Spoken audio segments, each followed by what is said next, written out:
Anda akan mendengar sesuatu yang sengaja disembunyikan oleh psikologi modern selama beberapa dekade. Suatu kondisi psikologis terlarang, sebuah kebenaran yang berbahaya, sebuah kebenaran yang begitu meresahkan, sehingga bahkan Sigmund Freud sendiri menyembunyikannya dalam surat-surat pribadi, yang kemudian disensor oleh para pengikutnya sendiri, karena membicarakannya secara terbuka dianggap tidak dapat diterima. Tetapi jika Anda mendengarkan dengan saksama, benar-benar mendengarkan, Anda akan menyadari bahwa hampir semua yang diajarkan kepada Anda tentang hasrat perempuan tidak lengkap, jika bukan sepenuhnya salah. Dan yang lebih buruk, para pria disesatkan dengan sengaja. Karena kebenaran ini bukan hanya kontroversial, ini sangat kuat. Dan begitu Anda memahaminya, Anda tidak akan pernah melihat daya tarik, keintiman, atau hubungan dengan cara yang sama lagi. Jadi mari kita mulai dengan kisah yang Freud tidak pernah ingin dunia dengar. Tahun itu adalah 1895. Seorang wanita kaya dari Wiener, Anna von Lieben, masuk ke klinik Freud. Dia menderita episode histeris yang parah, ledakan emosi yang tiba-tiba, dorongan yang tak terkendali, ketegangan batin yang konstan yang tidak dapat dia jelaskan. Ia terjebak dalam pernikahan yang dibencinya. Saat itu Freud masih seorang dokter muda, terobsesi untuk memahami alam bawah sadar. Ia mulai menyelidiki lebih dalam, melampaui emosi permukaan, melampaui pengkondisian sosial, ke inti psikologis mentah dari jiwa Anna. Dan apa yang ia temukan menghancurkan pandangan dunianya. Anna tidak hanya mendambakan kasih sayang atau kepastian emosional. Di dalam dirinya terdapat keinginan yang oleh masyarakat dilabeli gelap, tidak bermoral, dan tidak dapat diterima. Keinginan yang terkait dengan penyerahan diri, penghinaan, dan terkadang bahkan agresi yang terkendali. Dan bagian yang paling mengejutkan, ia bukanlah pengecualian. Freud menyadari bahwa dorongan-dorongan ini bukanlah kelainan patologis. Itu adalah impuls alami yang ditekan secara keras oleh peradaban. Dalam sebuah surat pribadi, Freud menulis kata-kata yang kemudian akan dihapus dari sejarah resmi. Wanita yang beradab adalah topeng. Di baliknya terdapat badai naluri primitif, kelaparan yang tak seorang pun berani sebutkan. Ini bukan fantasi. Ini bukan spekulasi, ini adalah pengamatan klinis, dan kesadaran itu membawa Freud pada kasus terkenalnya berikutnya. Namanya Dora, berusia 18 tahun, cerdas, tajam, emosinya mudah berubah. Ayahnya mengirimnya ke Freud karena ia menuduh seorang teman keluarga melakukan pelecehan seksual. Namun saat Freud menjelajahi dunia batinnya, kisah itu menjadi jauh lebih kompleks daripada yang terlihat di permukaan. Dora tidak sepenuhnya membenci pria itu. Jauh di lubuk hatinya, ia tertarik padanya. Kesengsaraannya bukan hanya berasal dari trauma, tetapi dari keinginan yang tidak terpenuhi. Ia tidak hancur karena pria itu mengejarnya.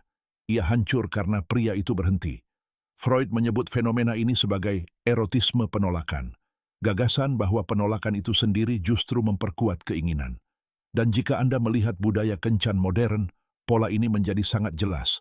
Para pria diberitahu, tidak berarti tidak. Jangan memaksa. Berusaha lebih keras itu salah. Namun sejarah dan psikologi mengungkapkan kebenaran yang lebih tidak nyaman. Ketertarikan seringkali tumbuh dalam ketegangan, jarak, dan misteri. Cleopatra memikat Caesar bukan melalui kepatuhan, tetapi melalui pembangkangan. Penyair abad pertengahan menulis syair tanpa henti untuk wanita yang tidak pernah memilih mereka. Hasrat tidak pernah mengikuti logika. Ia tumbuh subur pada perlawanan, tantangan, dan ketidakpastian. Dan ketika budaya modern bersikeras bahwa ketertarikan harus bersih, verbal, dan rasional, ia mengabaikan realitas biologis yang telah ada selama berabad-abad. Salah satu teori Freud yang paling disalahpahami adalah kecemburuan penis, bukan tentang anatomi, tetapi tentang kekuasaan dan agensi. Wanita dikondisikan untuk menunggu, untuk menerima, untuk dipilih, bukan untuk memilih. Inilah mengapa fantasi dikejar, ditaklukkan, atau dikendalikan muncul begitu sering, bukan dari kelemahan, tetapi dari polaritas psikologis. Dan itulah mengapa, ketika wanita memperoleh kebebasan sosial, budaya BDSM berkembang bersamanya. Kebebasan tidak menghapus kepatuhan, tetapi mengungkapkannya. Dan jika Anda masih meragukan ini, lihatlah industri novel romantis bernilai miliaran dolar. Kisah demi kisah menampilkan pria-pria yang kuat, terkendali secara emosional, dan seringkali berbahaya secara moral. Itu bukan kebetulan. Itulah kuncinya. Hasrat perempuan tidak dipicu oleh rasa aman, Hasrat itu dibangkitkan oleh tantangan. Lihatlah sekeliling kita hari ini. Para pria yang selalu mengikuti setiap aturan, yang berusaha untuk selalu baik hati, menyenangkan, dan selalu tersedia secara emosional. Seringkali justru yang paling kesepian. Ini bukan kebetulan. Freud telah memperingatkan kita lebih dari 100 tahun yang lalu. Masyarakat akan melucuti inti maskulinitas pria dan kemudian menyalahkan mereka ketika wanita kehilangan minat. Dan hari ini, kita hidup di dalam ramalan itu. Izinkan saya memberi Anda contoh nyata. Perkenalkan Michael, 32 tahun, insinyur, cerdas, stabil, ideal modern, terbuka secara emosional, mendukung, selalu ada. Dia memasak untuk pacarnya, tidak pernah lupa ulang tahun, mendorong karirnya, memusatkan seluruh hidupnya pada kebahagiaannya, dan suatu hari, dia meninggalkannya. Untuk seorang pria yang membuatnya merasakan sesuatu, kata-kata terakhirnya adalah, "Aku mencintaimu, tapi aku tidak jatuh cinta padamu." Kesalahan Michael? Dia menjadi terlalu mudah ditebak, terlalu aman, terlalu nyaman. Hasrat tidak berkembang dalam kenyamanan. Freud menyebut ini sebagai roda penggerak hedonis. Apa yang selalu tersedia kehilangan dampak emosionalnya.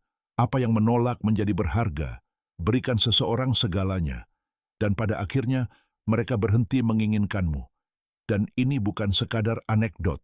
Pada tahun 1970-an, psikolog evolusioner David Buss mempelajari retensi pasangan di berbagai budaya.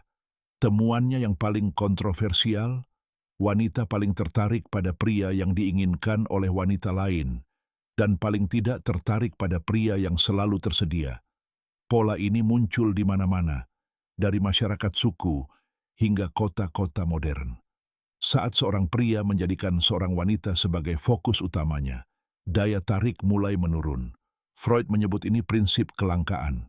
Apa yang berlimpah diabaikan, apa yang langka dikejar. Jadi apa solusinya? Apakah Anda menjadi dingin secara emosional? Manipulatif? Kejam? Tidak. Solusinya adalah pengendalian kerangka berpikir. Pria yang sukses saat ini tidak mengejar wanita. Mereka menarik wanita. Mereka memahami daya tarik bersifat psikologis, bukan logis. Wanita mengatakan mereka menginginkan pendengar, tetapi mereka merespons arahan.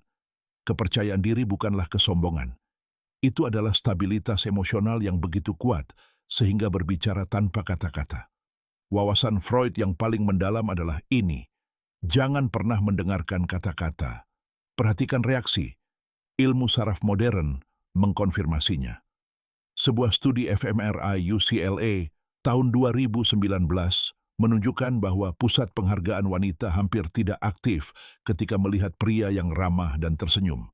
Tetapi ketika diperlihatkan pria yang serius, percaya diri, dan sedikit mengintimidasi, pusat kesenangan otak menyala. Tantangan memicu keinginan. Kenyamanan tidak. Freud menyebut ini paradoks pembangkangan. Semakin seorang wanita menolak dominasi, semakin alam bawah sadarnya tertarik padanya. Ini menjelaskan pola yang telah Anda lihat sepanjang hidup Anda. Pria baik yang setia, yang hanya dianggap teman.